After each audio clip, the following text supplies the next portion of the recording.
En parlant de ça, j'ai vu ta vidéo par rapport à l'apprentissage. J'ai pas eu le temps de la finir, mais j'ai commencé à la regarder. Hmm, Plus rapide, enfin, tu parles de la notion d'apprendre plus rapidement. hmm. Et tu parles de trois clés pour ça. Est-ce que tu peux nous parler un peu de ça? Rapidement, pas forcément à remplacer ta vidéo, mais j'invite les gens Ouais. à aller la Bah, regarder. la grande idée, c'est vraiment d'arrêter de chercher le perfectionnisme. J'ai une grande sœur Ok, qui a fait beaucoup d'études, beaucoup de certifications, etc. Simple, au ok, lieu de travailler vraiment, tu vois, soit pour un client ou soit par elle-même dans des projets. C'est vraiment, en fait, c'est une grande problématique qui est que si je veux monter un projet professionnel, je dois tout savoir dans mon domaine d'activité. En fait, la réalité, c'est qu'il faut simplement avoir le bare minimum pour simplement accéder aux premiers résultats. Quand tu as les premiers ok, résultats, c'est à partir de là, finalement, que tu doubles la mise.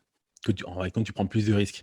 Mais en fait, ton projet, le plus simple, c'est de ficeler ton projet en une journée et de le tester tout de ok. suite.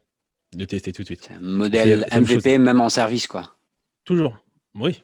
Parce que Toujours. finalement, tu Ok, sais, en fait, quand tu sais pas si l'intérêt est vraiment là, même si tu as fait une étude de marché, etc., c'est peut-être pas le bon moment, c'est peut-être pas les bons profils, etc. Il y a ok, 99% de chances que ça foire. Je pars de ce principe-là. Comme ça te permet de minimiser le temps que tu mets sur ton projet, de tester le plus rapidement possible. Si ça fonctionne, tant mieux, tu doubles. Si ça fonctionne pas, tant pis, tu n'as pas perdu trop de temps.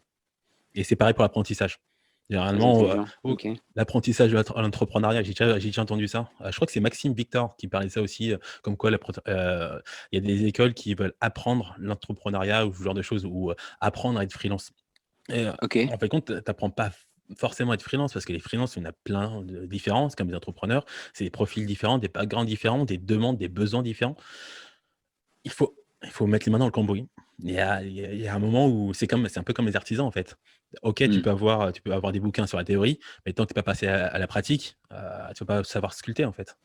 Hmm. C'est mais je sais pas, Ouais. vu qu'il y a pas, comme souvent en tant que freelance ou entrepreneur, c'est souvent des professions dites intellectuelles.